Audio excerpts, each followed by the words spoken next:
Dig it. Welcome to IDP Nation spin-off podcast talking about college IDP and Devy IDP prospects. We are your hosts, Dan Cook, Darrell Winstead, and Eric Haroff. We are the Devy IDP grind. Can you dig it?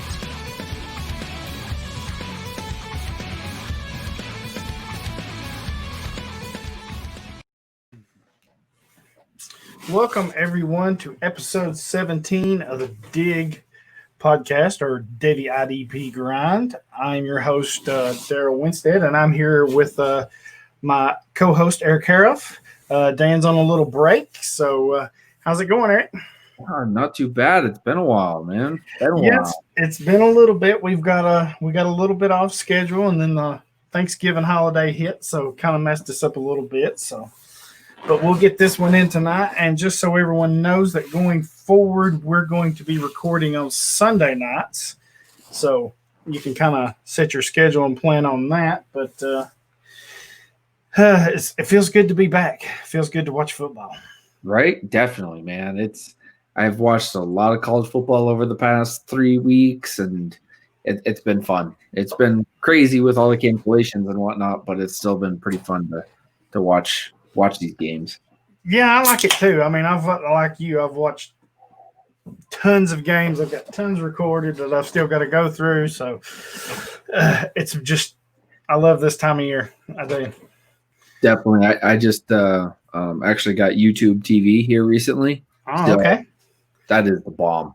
That is the bomb because you can watch I think there's 6 or 7 channels with college football games on. So awesome. I've been watching a lot of college football. All righty then. We will get started. We've got lots to go over. I'm sure we'll miss a few, but we'll get what we can here. News and notes. Why not start off with a bang? Vanderbilt soccer phenom Sarah Fuller becomes the first female to suit up for a Power 5 football team as she was their kicker. She only got in one kick off the second half, but breaking barriers and opening doors for many, many more females to come. Yeah, and I think she's actually traveling to Georgia this weekend too. Oh, okay. Awesome. Vanderbilt to Georgia, so that's pretty cool that she gets another chance to be out there and make a statement. Yeah, and that's interesting you say that, because speaking of Vanderbilt, they fired their head coach, Derek Mason, as did South Carolina fired Will Muschamp. So I'm not a big fan of firing a head coach mid-year in any league, NFL or college. I just think I don't know what you really gain by it. Yeah, go ahead. I mean, the candidates are kind of limited, unless it's just somebody that's not coaching or in TV or something like that. But some of your bigger names, they're probably on a team somewhere already coaching. So like the NFL, you have to wait till they get done, and so you can have permission. And in college, if they're on a staff somewhere, you same thing. You're waiting till their season is done before you can talk to them or entertain or bring them in for visits or whatever. So never been a big proponent of firing the coach during the season, unless it's just something non-football related, then I get it. But, underlying issues or something like that. Yeah, if it's something like that. But just when it comes down to it, I think you let them finish it out. They already know if they're going to get fired or not, if they're doing bad. So I think you let them finish it out, and then you say, hey, we got to make changes and move on from there. Yeah, the South Carolina one kind of caught me off guard, and then it did me too. And then then you see a whole bunch of recruits back out too, and yeah, and you're gonna see. I mean, usually that happens when head coach gets fired. You're gonna see the recruits back out because that was right. Why they went there, Right. I mean, I can speak for the Vols. I mean, Jeremy Pruitt, whether you like him, whether you don't, his seat right now is red hot. Mm-hmm. I mean, there is coals glowing under his rear end right now. personally, myself being a Vol fan, I've not had a huge problem with him. I think he is the guy, but the only thing that I question is sticking with Garantano. You've seen what the kid can do. He can't do it. It's your season's up. When you lost to Kentucky, you kind of just gave your season away right there. So why not get the 5-star kid in there and see what he can do? Yep. I mean, at some point, you've got to see what he can do anyway. That would be my only issue with him. Yeah, why not get him in the game now when you have Guarantano there still? That way you can go back to him if you need to. But once you get, next year, with Bailey in there, you may not have. You might not have that luxury. Right, and then staying with Tennessee, there was some big news today that came out of Knoxville. Kayvon Bennett was dismissed from the team after a traffic stop, and at first no one knew who, what, when, or why. They just knew he was dismissed from the team. When Pruitt was asked, he's like, we have a standard set at Tennessee, and being in a traffic stop is below that standard, so he's no longer with the team. Just before we come on the air, however, I learned that he was pulled over for speeding, and once they pulled him over, they found marijuana and a handgun, which made more sense why they cut him. You're trying to change the culture. You're trying to get that out of there, so it made sense why they moved on from him. So let's go back a little bit. This is a little bit of old news. Oregon freshman linebacker Justin Flo is out for the rest of the year due to a torn meniscus. I know he wasn't starting. He was playing some special teams, but highly rated recruit. That's I would imagine he gets redshirted for the rest of the season. Mm-hmm. No more games than they've played. So and then with the year of eligibility out the window, do you know how that works? Now that I think of it, with no eligibility, if say he's hurt and they want to redshirt him, does that really count as a redshirt year if there's no eligibility? I don't know. That's actually a good question. I mean, you could technically, if he was be set to be draft eligible in 2024, if you redshirt, you would push that to 2025. But with no eligibility, could he play all the way to 2026 now? Good. I don't know. That's actually a good question. I'm not sure on that. I'll have to ask around and see for the answer. Now, if he's as good as we all think he is, there's no way he's playing until 2026 in college. But he's going as soon as he can. Yeah, he's two and done if everything works out. But I was thinking of that today, and I was like, well, there's no eligibility, so I don't know why redshirting him would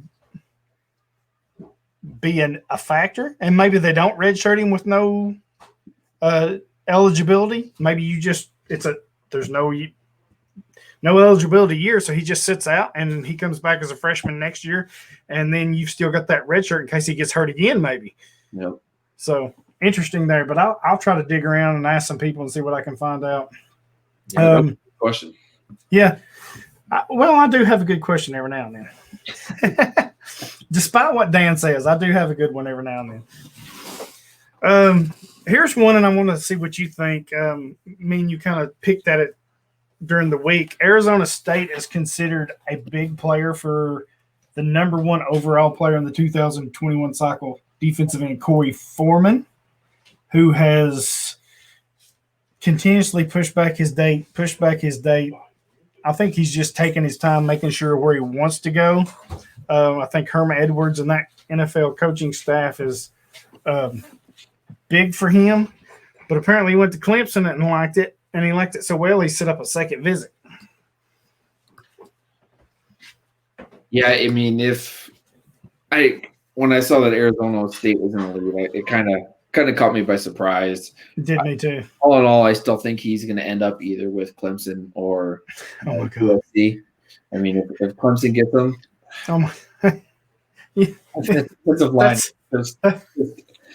that's not even fair, dude. Brian, he can't go to Clemson. That's not fair. Yeah, that's just. I think, and that's a very good defensive line. Oh my goodness! That is just wrong on so many levels if he goes there. But like we talked about earlier in the week, getting Arizona State, getting him, that would be huge for them. And that'd be a game changer for them. I mean, they don't get, no offense to them, but you don't get those type of recruits at Arizona State. You just don't. Nope. Maybe Oregon, something like that. But Arizona State, no.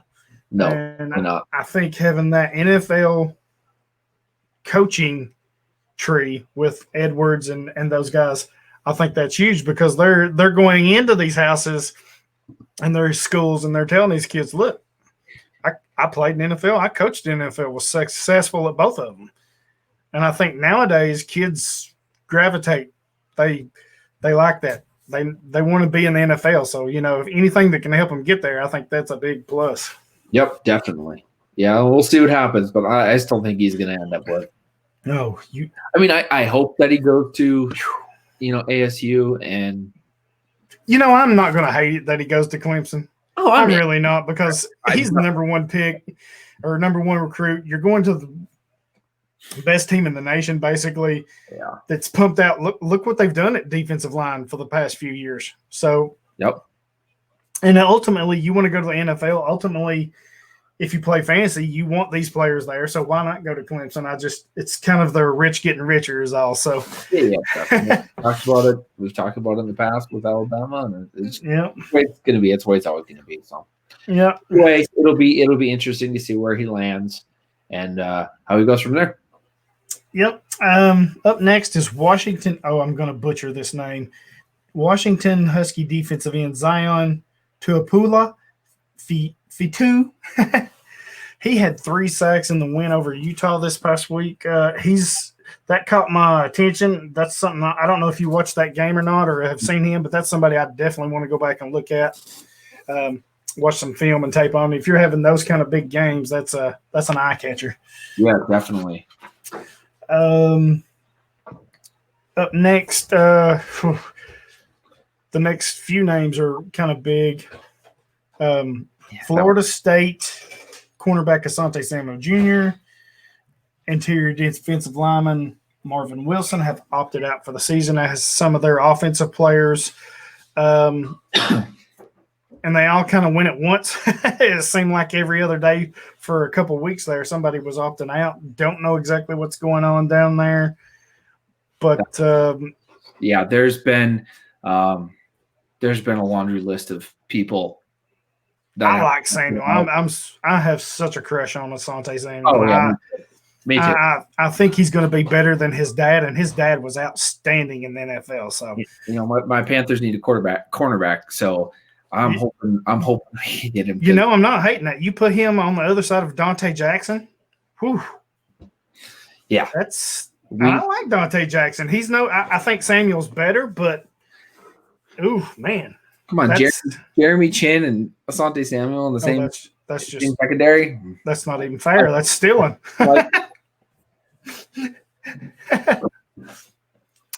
It's a pipe dream, but you never know. Hey, you never know, man. You never know. And then speaking of opting out, this one happened just this week. Mm-hmm. Texas safety Caden Stearns is out, and I'm not one to do comparisons. I just hate doing them. Other people do them, and I'm like, that kind of makes sense. But me personally, I don't like to do them. I saw him today, actually, and forgive me, I forget who it was, but they wanted to compare him slightly to Grant Delpit, which got me thinking. I was like, yeah, I can kind of see that. But I so love Caden Stearns. I think he's going to be a huge player. Yep, I do too. And, there's obviously things he can work on, but he will get drafted, and definitely. I think he's going to be. I think he's going to do just fine. It kind of caught me off guard because I did watch our last game against Iowa State and love that game. He's all over the field. He can make tackles.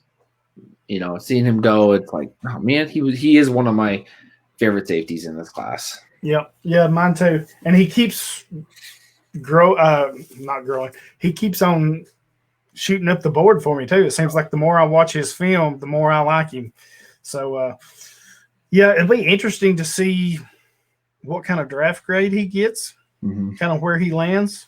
And with any prospect, that your combine numbers or whatever they do this year, I'm sure they'll have something worked out with the combine or whatever, but pro days. But it'll be interesting to see where he goes. My initial thought is he's a day 2 guy. I could see that. I don't think not saying he's not that good, but I don't think he gets into the first round. I just don't. I think there's too many. There's a lot of overall, but yeah, it's a deep class once you get to.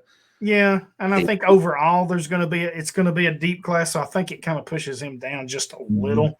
I still think Andre Cisco is one of the best safeties in the country. I don't know that Stearns is, for me, I don't know that he may be a better tackler, overall player than Cisco, but I think Cisco's just his big play impact is he's a ball. Yeah. So it'll be interesting to see where he goes. And then our last piece, and I just caught this before we come on too, which is interesting. I want to bring up to you, but senior Bucknell safety Brandon Benson has entered the transfer portal as a grad transfer, which means he's completed all his requirements at Bucknell. He's graduated. He's free to go wherever.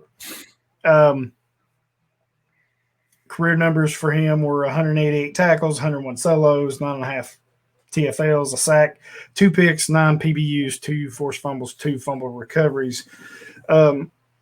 Really good player, but here's where I'm going with this.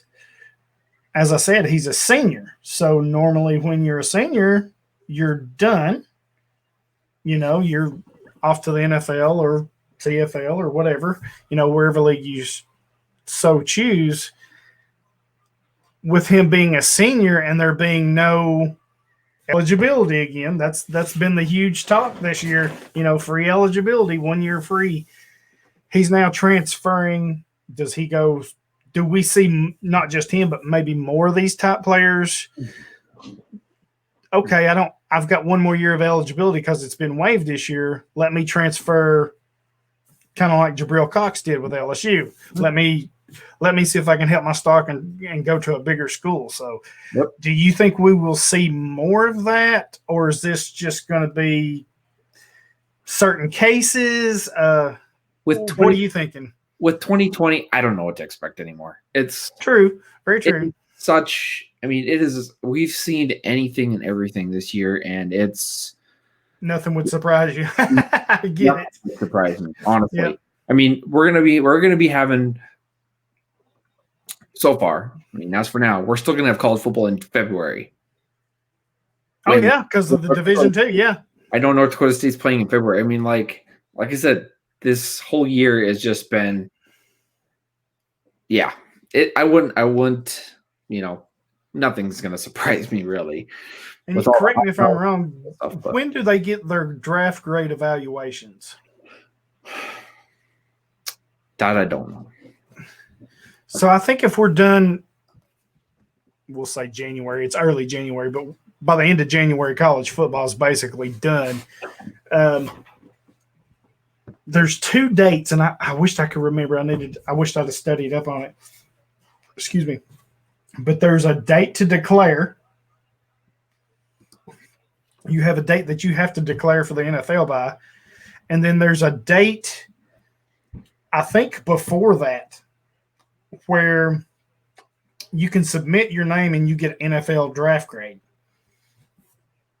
I think those draft grades are going to be huge. Because I can see, and not saying that Benson here, I'm just using him for example, but say some of these kids, even in Division I, they submit their name, they get their draft grade back, and it's not what they thought it was.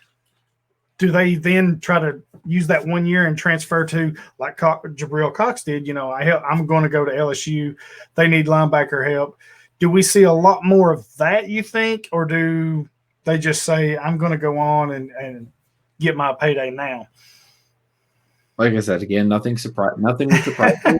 I could see it both ways, really, because you could have players, if they get their draft grade and they don't like it, then, hey, let's go back And I'm trying to put you on the spot here. Do you think with no eligibility this year, do we see more players come back for another year? I think so.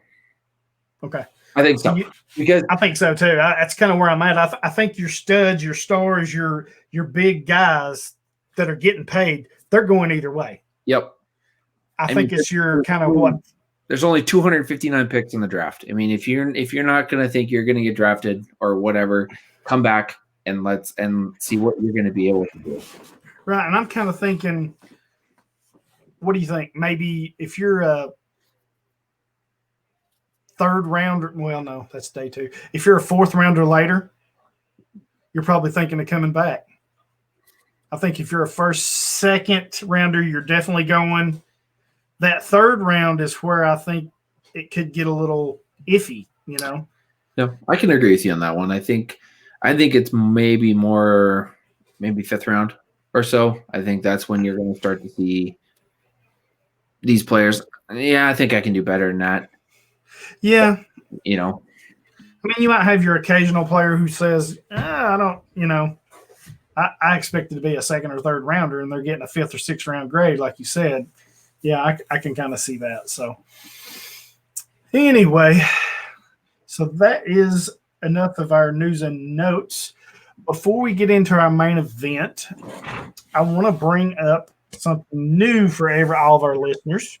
We have a new sponsor here at Devy IDP Grind. And our new sponsor is Thrive Fantasy, and they have their own app. They are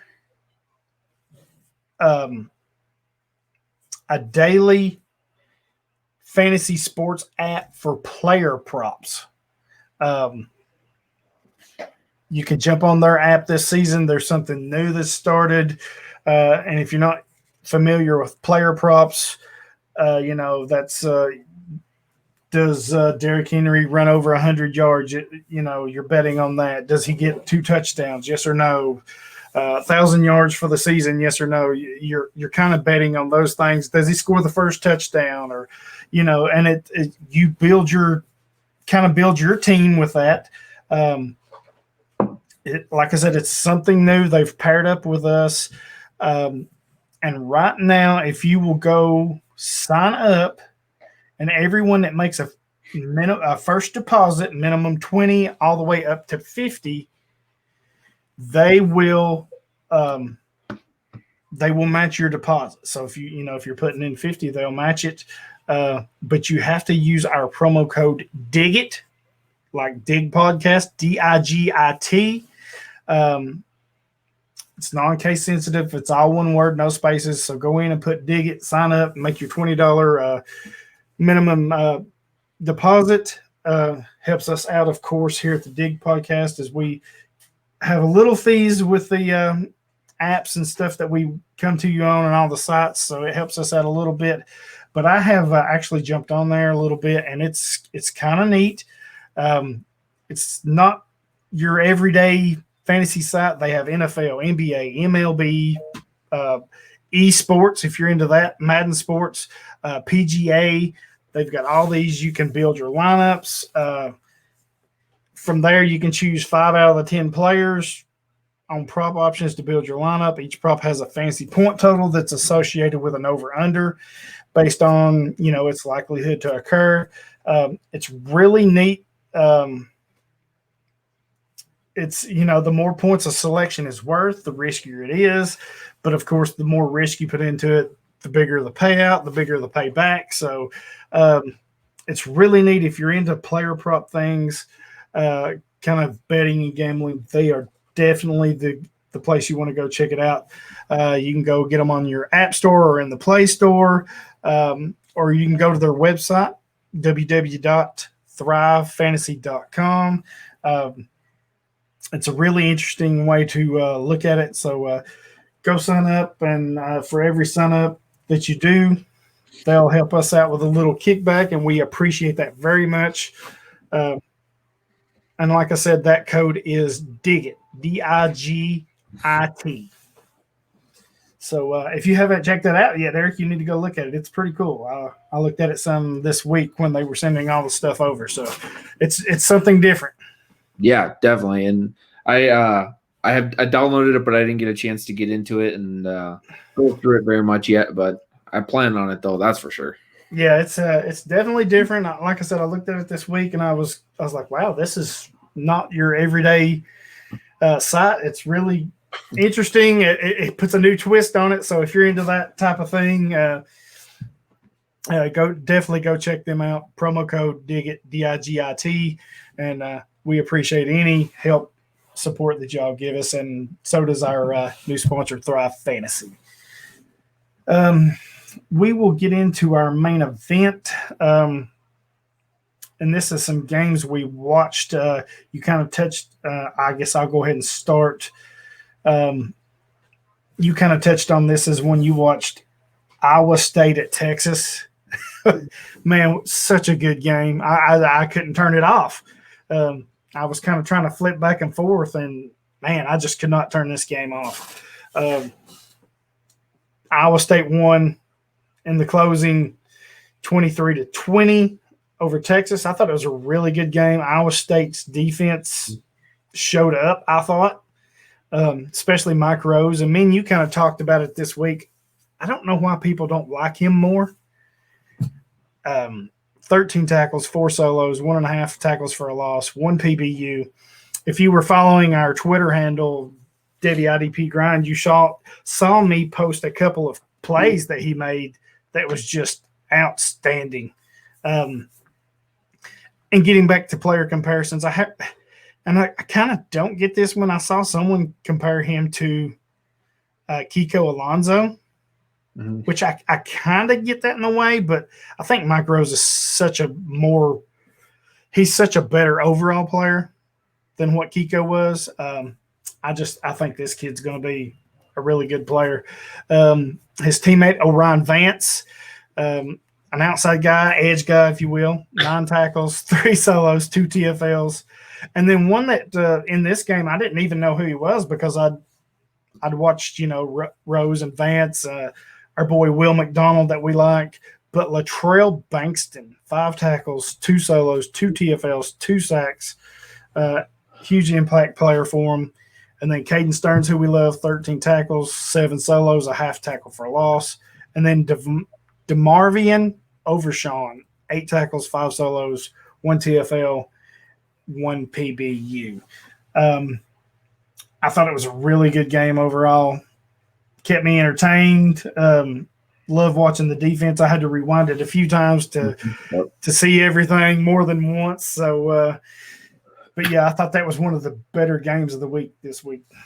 Yep, I agree. And like I said, I watched this game too, and impressed with Caden Stearns. Interior defensive line, Keandre Coburn had a sack. He's one of the top interior defensive line for this upcoming draft. And Jalen Green for Texas. That guy can lay you out. He put a good hit on Brock Purdy there. That was. Oh, did he ever? Oh man! And there was, I don't remember. I think it might have been last week or the week before, but he did another big hit like that, and I was like, he could hit. That guy. Yeah, he comes with some physicality, doesn't he? But they're textbook tackles. They're not. Yep. He's wrapping up, but he's not. He's not just leading with the shoulder. He's hitting them hard and he's wrapping them up. So. Yep. I really like him. I like to see what, he only had the 1 tackle, but we'll see what happens here in the next few games. So, yep. So we won't let me talk all the time. What we'll kind of alternate here. You go ahead and go with your first game you watched. So I watched San Diego State and Colorado. I was hoping they were going to play USC, but USC had some COVID issues, so Colorado got a last-minute schedule in against San Diego State. CU won again, so they're 3-0. Nate Landman, the middle linebacker for CU, had 11 tackles, 9 solo, 3 sacks, 3.5 tackles for a loss, and 1 pass breakup. I think he's another one of those guys that, like Mike Rose, not a lot of people are talking about him.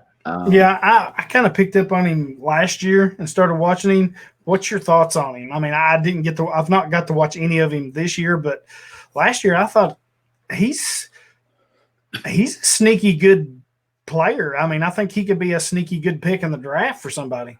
That's what I'm just surprised he's not being talked about more.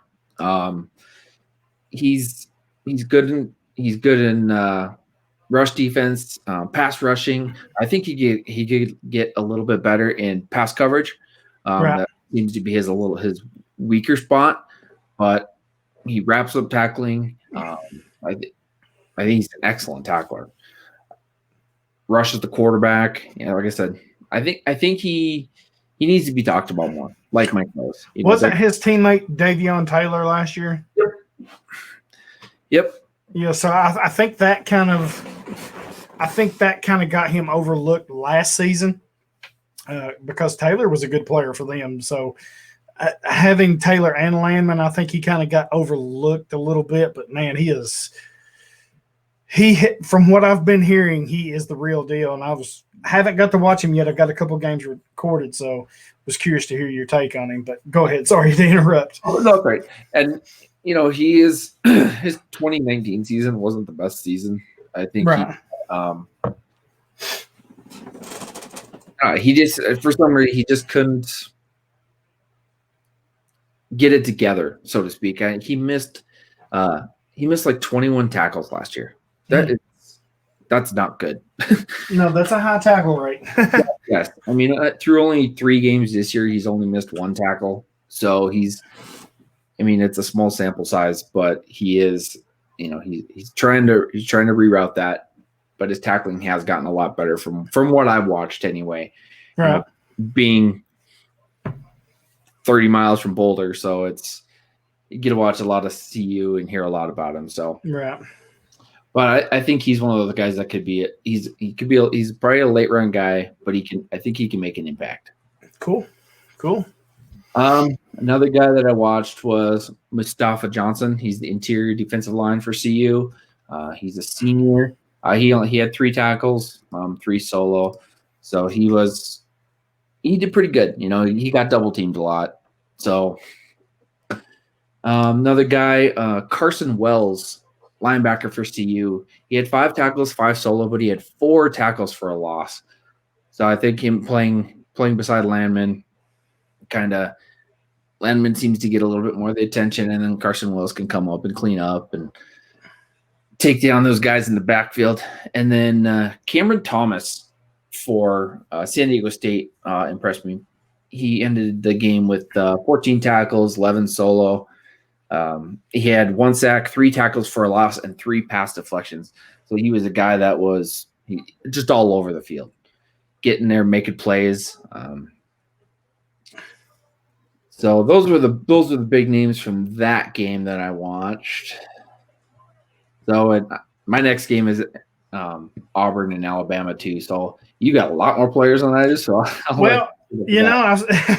I started watching the game and I had a handful that I really wanted to zone in on, and man, I'll be honest, there was a ton that I just kept rewinding. I had to go back because I was watching my guys and somebody would flash or somebody else would make the play, and I'm like, okay, I've got to put this guy down. But and I'll get to it here in a minute. 22 or it was number 22 Alabama at number 1, or 22 Auburn at number 1 Alabama.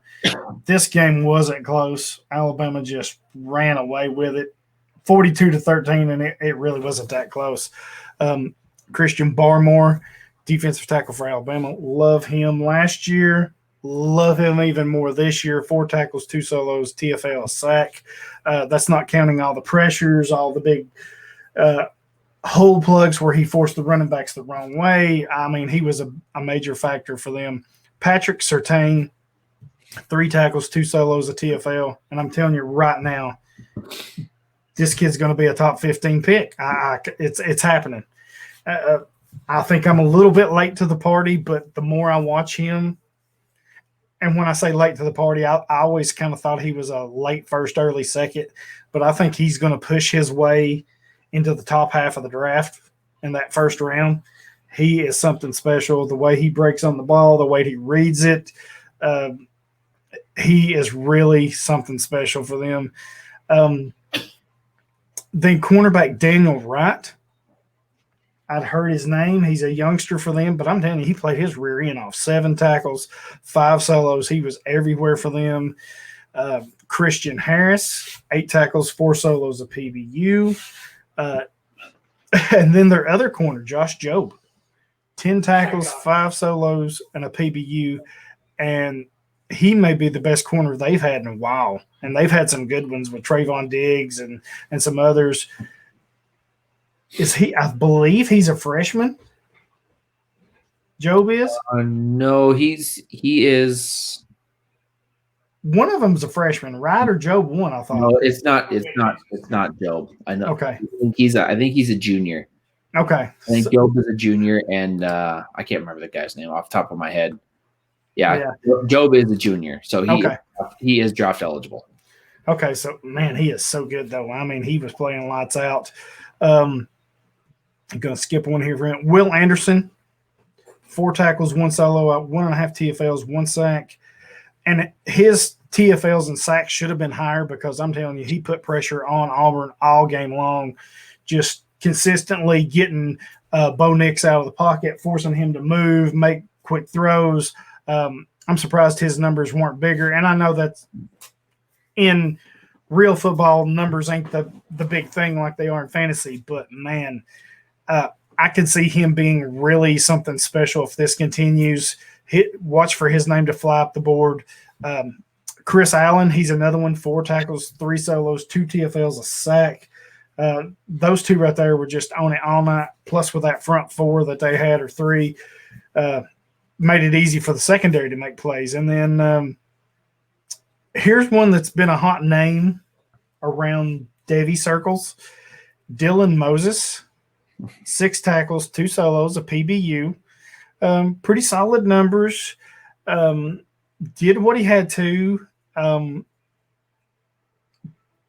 but not quite the player we remember from 2 years ago before he got hurt.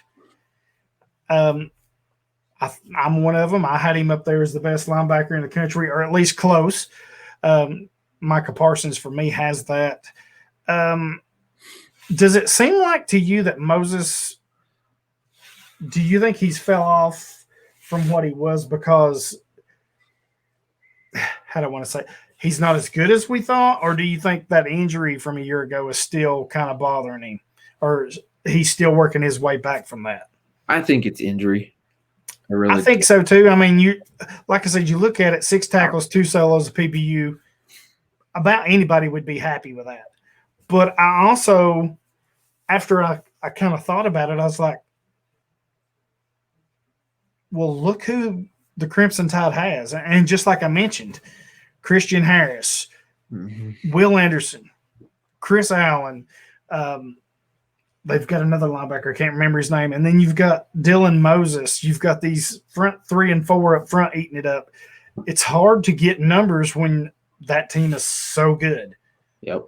And I think that's one thing that, a lot of mouths to feed, but I think this defense, it may be one of the best in the country because when they're dialed in, and I saw it against Auburn, when they're dialed in, they are tough to handle, man. I mean, you got that Barmore and those guys up front.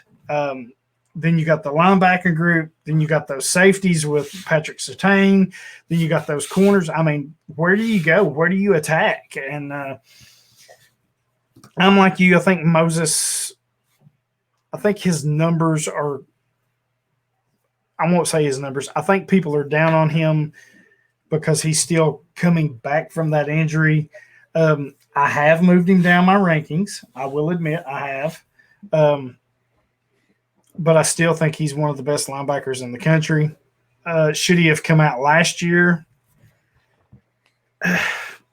You can play hindsight, I guess, but he was hurt last year. He missed mostly, the whole season? I think he missed the whole season. Yeah, I think he did too. So he probably, even if he comes out, I'm sure he gets drafted.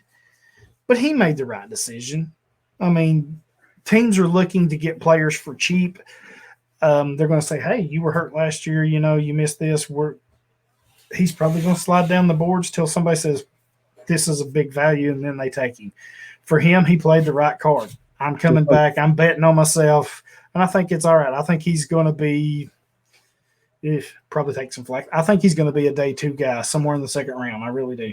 Well, look at what Jalen Smith did. He had that devastating knee injury, and then look at him now. Exactly. And did he not go in the second round too, I believe, with the Cowboys? Yep. So, I mean, getting in the second round is not the end of the world.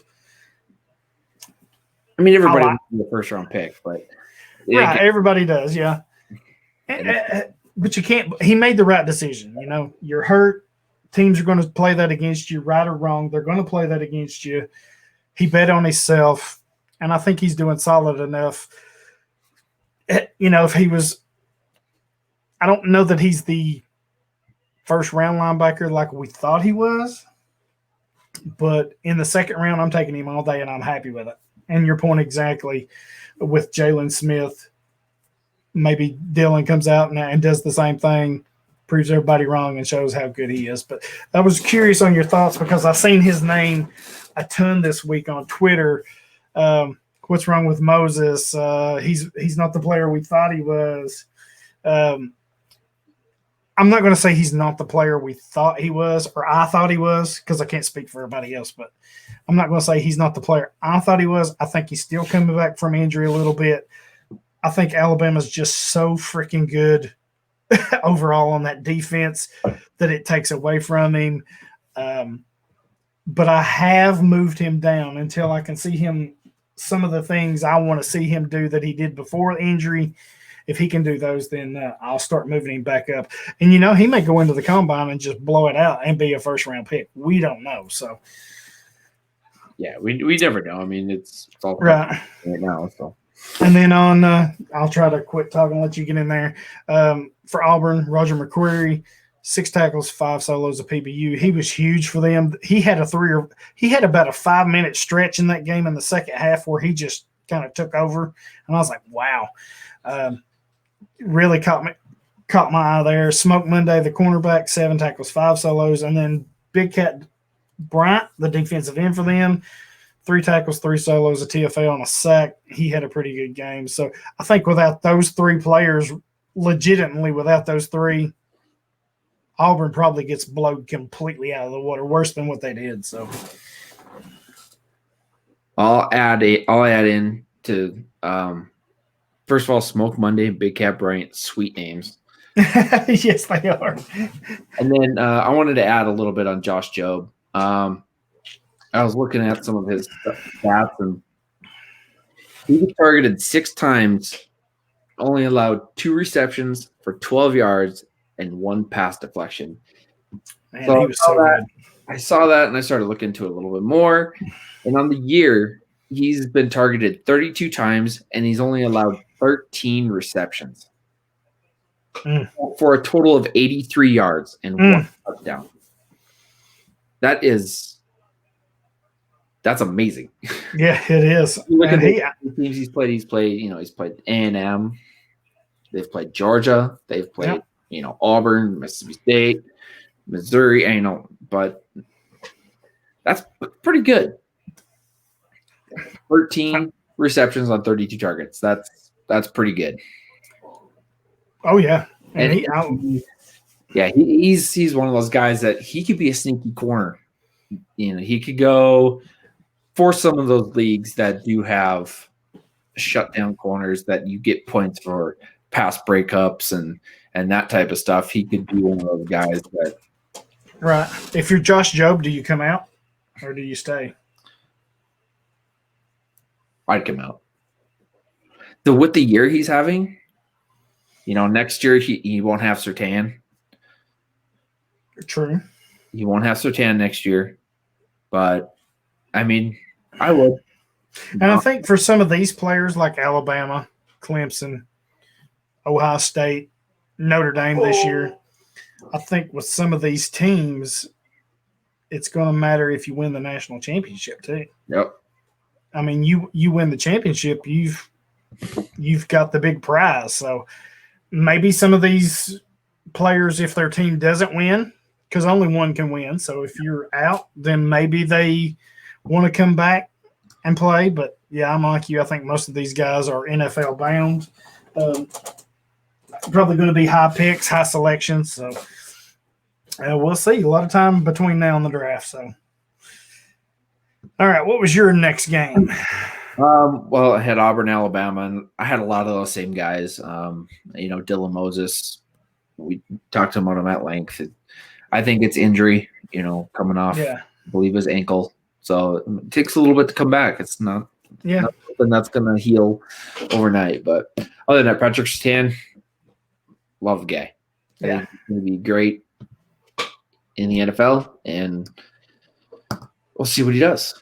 But as for that, I watched Northwestern and Michigan State. I was really hoping Michigan State would lose, but they didn't, unfortunately. But I really wanted to watch Northwestern's linebackers, Patty Fisher and Blake Gallagher. Patty Fisher, he's one of those high tackle guys that doesn't seem to be getting a lot of love.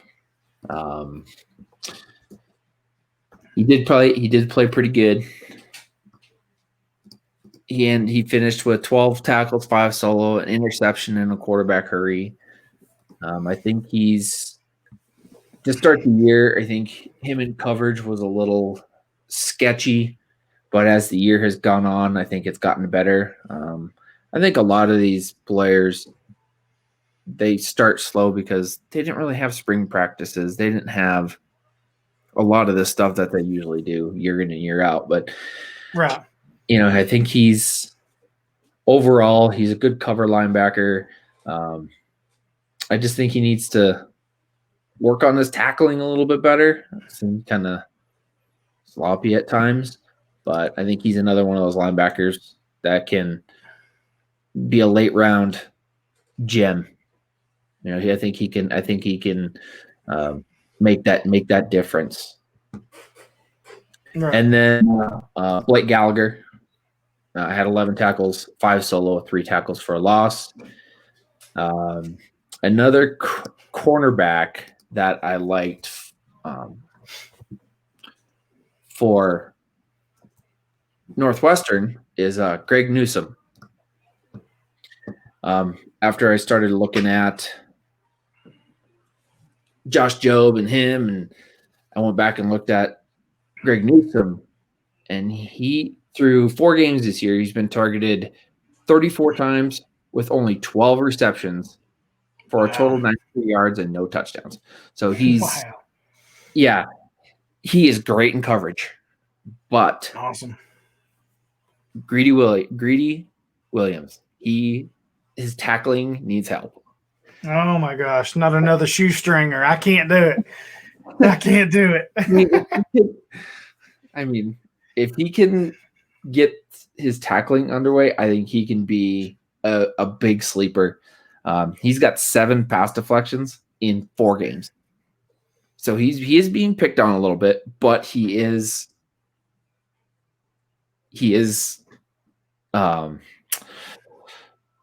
stepping up to it. Because his most receptions was when they played Purdue. He was on probably Rondale Moore. So he's one of those guys that could be a sneaky pick in fantasy leagues because of the pass breakups and just his tackling. Right. And then Michigan State linebacker Antoine Simmons had 13 tackles, 5 solo, 1 sack, and 2 tackles for a loss.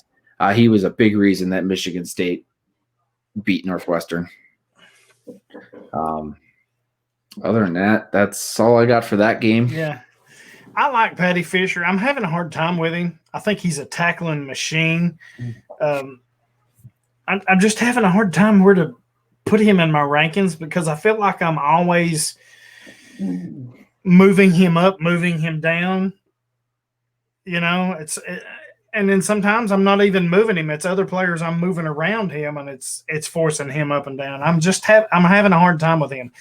I want to. He's kind of reminds me of Josie Jewell in a way a lot. He's that Big Ten heavy tackle machine. I'll be curious to how he tests, as far as combine pro day. It'll be interesting to see. I really want to see what the NFL grade is on him. I really want to see that. Yep, I agree. Like I said, he probably. No way he comes back another year, is there? I mean, for a year. I don't think so. I don't think so either. I don't think so. I mean, like I said, nothing's going to surprise me anyway. Right. But I don't see it. I could see him going. Just declaring going to the NFL draft. Right. Yeah, I think so too. I just think it's interesting with this eligibility for a year.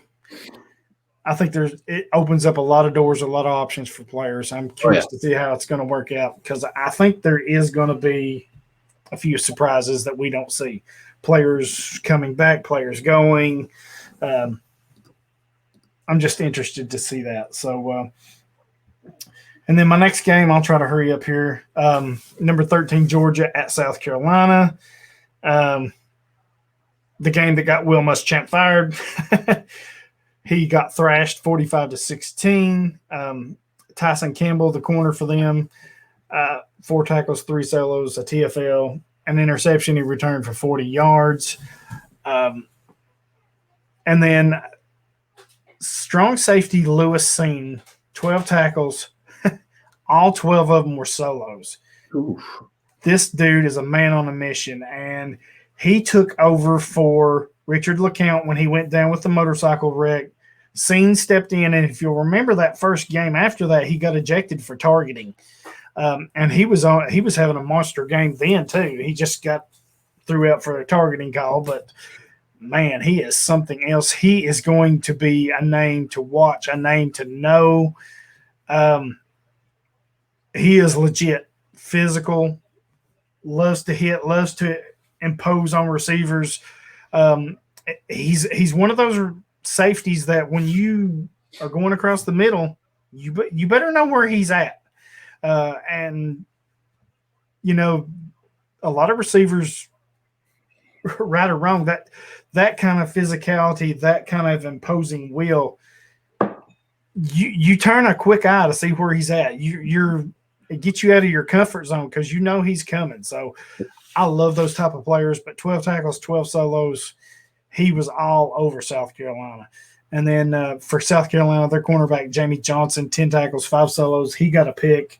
And those were my 3 big standouts in that game. But yeah, love some Lewis Seen. Definitely go check him out. He's the real deal.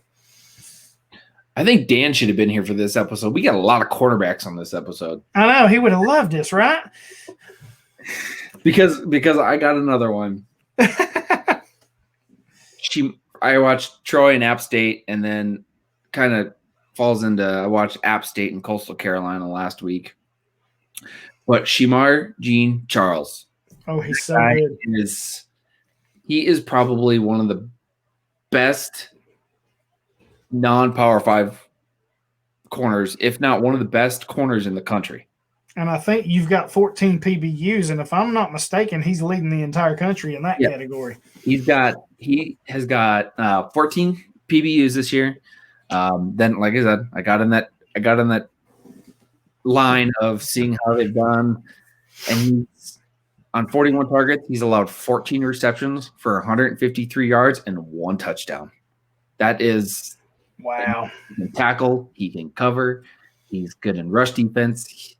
He is one of my favorite cornerbacks in this draft. He won't be drafted as high as I think he should, but he'll be a steal for somebody. Oh yes, because what I've seen over the past 2 weeks. Yeah, if you'll go back to our Twitter handle, Devy IDP Grind, and I was watching this game and I tweeted this play out. If you'll go back and look at it, there was a play for me, and that I had kind of been watching him. I thought this guy's pretty good, but this particular play really set it for me. He got beat. He was beat. I mean, I forget who the receiver was and who they were playing, but he was beat right from the get-go, and he was beat. And I was like, oh, this is not going to be good. And you know what? He never panicked. He never freaked out. He never got out of his thing. He was beat off the snap, and he just kept coming. And as the ball got there, he got there about the same time the ball was. The guy made the catch, and he just stayed through it all the way through the play, ripped it out for a big PBU. And I was like, you know what? This kid's got it. He can play big-time ball, you know, because when you're beat like that, a lot of times you'll see it. They'll just give up or make a half-hearted effort. He's like, no, you know what? You got me at the beginning, but I'm going to get you at the end. And I was like, wow, this kid's really good. And when I watched him in that Coastal Carolina game, he got beat, and then he pulled on the jersey. I was like, and from what I had watched of him, that's very uncharacteristic. He does not do that, but he knew it. As soon as he did it, he was mad at himself because he pulled on the jersey and obviously gave him a big pass interference. But Shamar Jean-Charles, I think he's one of the best corners in the country. And then App State linebacker Demarco Jackson. He had 7 tackles, 4 solos. He's another guy he will hit you hard, and he's good in coverage. And then Demetrius Taylor, the edge from App State. And I know we've talked about him a couple times, but that App State defense, they have some good guys. And then Sean Jolly, opposite of Shamar Jean-Charles, I think probably one of the best cornerback duos in the country. They did the same thing in this game and then last week against Coastal Carolina. I really wanted to watch and see how those two did, and they both did really good. I think the only really knock against Sean Jolly is he's small. I think he's only 5'9". I so love Sean Jolly. I really do. I got turned on to him last year, and I'm like, I actually got turned on to him a few years ago when Clifton Duck was there, and I was like, man, this Sean Jolly kid's pretty good, and he is good. I mean, you go watch the tape. I mean, he can do it all. But I'm like you. I think he's just a little more on the smaller side. But I've seen small cornerbacks do big things, you know. Oh, so he has not allowed a touchdown either this year. Oh no, I think App State, and people say, well, they look who they play and all this, but I don't know that App State don't have the best cornerback, one of the best cornerback duos in the entire country. Yep, and I like I said, I love both those cornerbacks. I think they're both great. I'd like to see where they both go because it'll be very interesting. I think Jolly's only a junior. I think he is, and I think Jolly's only a junior, if I'm not mistaken. Yeah, Jolly's a junior. I think Shamar is. I think he's a senior. Shamar senior, okay. I think so. I was pretty sure that Jolly was because he actually kind of stepped up as Clifton Duck was taking off, and Clifton Duck was a small corner too. But man, you know he's playing for the Bears, so yeah. I mean, don't rule them out, but just because they're on the smaller side, because we're seeing, you know, why everybody likes these long, lengthy corners to play with these big physical receivers these days. These smaller corners, they're finding a role, especially in the slot on smaller guys like New England. What's the guy? Oh, my brain just went blank. Their slot receiver. I can't think of it. My brain went blank. He's been injured most of the year. But, you know, usually you're playing your smaller guys at receiver in the slot. And I think with that quickness, these smaller corners, they're matching up well with them. So I think where your big corners are going are on the outside because they're having to play these DK Metcalfs. They're having to play these A.J. Browns, Julio Joneses. You know, that's where you want your big, physical, long, lengthy corners at. So, yeah, I agree with you there. And I did look it up, and Shamar is a senior, and Jolly is a junior. Okay. So Jolly may stick back a year. He might. And I think that might be a good decision for him. It'll be how he plays then without Charles on the other side. True. So True.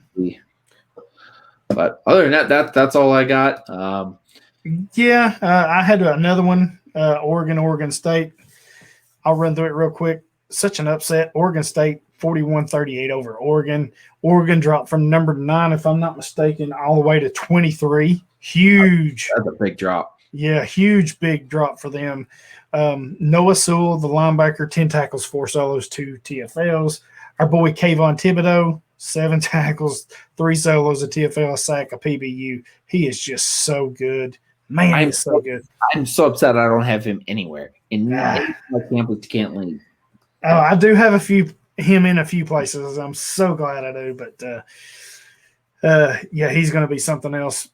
Vernon McKinley, 9 tackles, 5 solos, a PBU. Demondre Lemonor, 5 tackles, 5 solos, a forced fumble.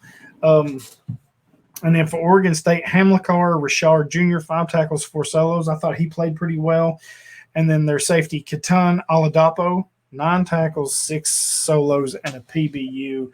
And those 2 were big for Oregon State. It kind of turned into a shootout there for a while. I mean, the defense has just kind of let up or was wore out one. But, yeah, I was surprised that Oregon lost. I really was. I just thought they had enough to pull away, and it just – I don't know. They kept letting on the Beavers hang around, and anytime you let a team hang around, I think it comes back to bite you eventually, and I think that's what happened here. They just couldn't get that big kill shot, that big pull away moment, and they let them hang around, and they lost. So, and then while we're at it, real quick, the top 25 there. It's no surprise that Bama's all 62 votes at number 1. Notre Dame, Ohio State, Clemson. I don't know that I would have Ohio State at 3. I think Clemson's still the 3rd best team in the country. I agree. And I don't know that they're not number 2 because they're going to get to play Notre Dame again. That's right. With Trevor Lawrence. So I won't be surprised if the outcome's much different this time. Could be surprised, but that's just me.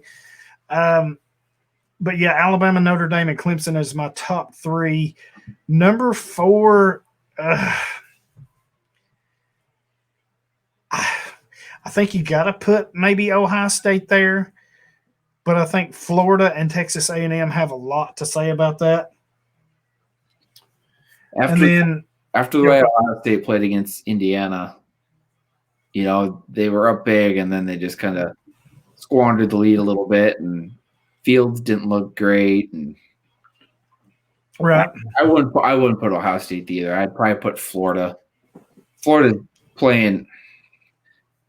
A&M's playing pretty good, but yeah, I think Florida would be my number 4 right now. Of course, with these conference championship games, Notre Dame, Clemson, one of them's got to lose. Alabama, most likely Florida, one of them's going to lose. So, which may open the door back for an Ohio State, but I think it also opens a door for a team like Cincinnati at 7 and BYU at 8. And this year, as crazy as it's been, Eric, I think this year makes as biggest case as any year we've ever had to push to an 18 playoff. You're going to have Alabama, Notre Dame, Ohio State, Clemson. They're in, most likely. But your next 4 would be Florida, Texas A&M, Cincinnati, and BYU. Cincinnati and BYU have done everything they've needed to do, and it's hard to keep them out. They deserve a shot. Whether they get in there and they get railroaded, that's on them, but they deserve the shot. Oh, yeah, I agree. I think, Zach Wilson is playing out of his mind. Oh, he's so good. I love him. I love watching him play.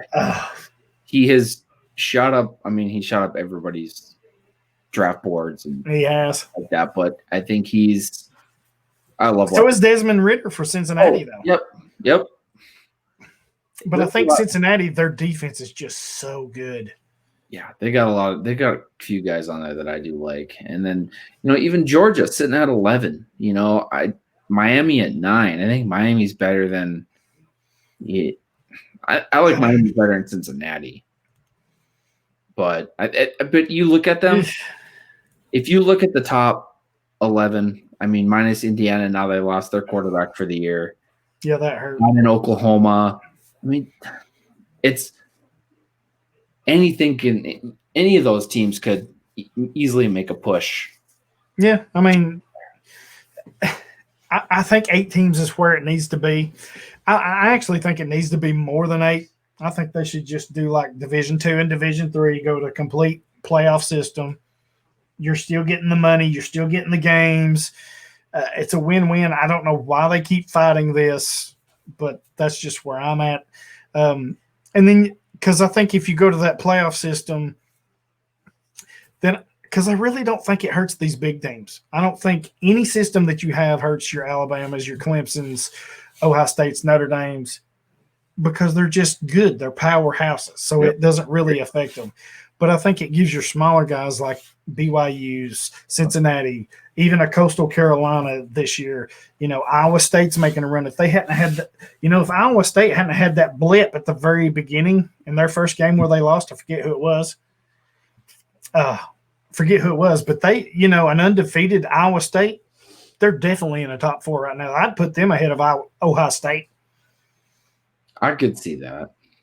So I think I just think with the way the system's set up, you can't make a mistake. Oh, no, definitely you can't make even the slightest mistake, because if you do, you're done. And I think we're seeing that this year. What happened? Texas was in the running for a Big 12 championship, and they lost. And what happened? Caden Stearns is like, I'm out. Not saying I'm disagreeing with that, but he was clearly there playing for something. And once that was took away, he's like, well, I'm out of here. So I would just like to see it expanded and get more teams in. I don't think it hurts your big teams. I don't think it hurts the NCAA and their money revenue and all these bowl games. At some point, they've just got to bite the bullet and do it. I think it would be great for college football.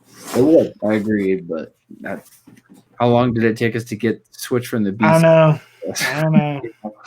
They're so stubborn, but I know. Hey, we're moving. It's in the right direction. We are moving. We are slowly getting there, but we are getting there. So it's fun to talk about. It's fun to debate all these what ifs, what could be's, maybes, and all this. Be interesting to see how some of this shakes out. We'll see. I mean, a team like Florida and Texas A&M, if they both lose, then maybe Cincinnati and BYU gets in there. Because, Notre Dame still has to play Clemson. Yep. Does Clemson as a 2-loss team get in? I don't know that they do. I mean, if they lose to Notre Dame twice. Yeah, I don't know that they get in. And then you're looking at, let's see, what would we have here? Alabama, they have to play Texas A&M, I believe. And they play Florida in the championship game if it gets that far. I think if either one of them loses, they're kind of slid back. I mean, the opportunity's there for Cincinnati and BYU. They have to keep their foot on the gas. They have to keep blowing out opponents, and they have to stay undefeated. So, I agree. And like I said, we don't know what the if cancellation. It's 2020. Anything can freaking happen. 2020. It's just throw a dart and see if it sticks. Yep. Well, that about does it for us tonight. As always, remember to get your questions in. We didn't have any this week, so any players you want us to discuss, any questions you have, whether it's just straight college football or if it's IDP related. It doesn't matter if it's an IDP only league or if it's a mix or if it's a campus to Canton or if it's even a terrific league like Eric started up. I love that idea of building your campus to Canton from the ground up. Your Canton side has to wait a little bit because you're building completely from the ground up. I love that. Can't wait to get this started. But yeah, any questions you have or about anything, hit us up. Eric's on Twitter. I'm on Twitter. We're basically everywhere.